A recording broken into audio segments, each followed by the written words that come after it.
Ang buhay ay puno ng pagsubok at pakikipagsapalaran.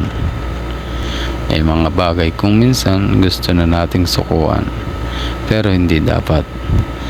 Ano man ang problema ay may solusyon.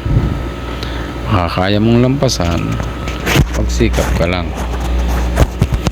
Alisin ng inggit dahil ito ay hindi makakabuti, at matutong tumanggap kung ano ang tama at mali, dahil ito ang magdadala sa iyo upang makagawa ng tama, at laging maging matapang para sa hamon at pagsubok sa buhay.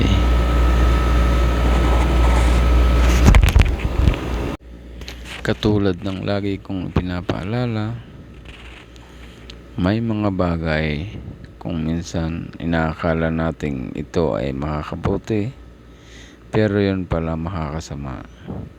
At may mga bagay na inakala nating ito ang makakasama, pero yun pa pala ang mas makakabuti para sa atin.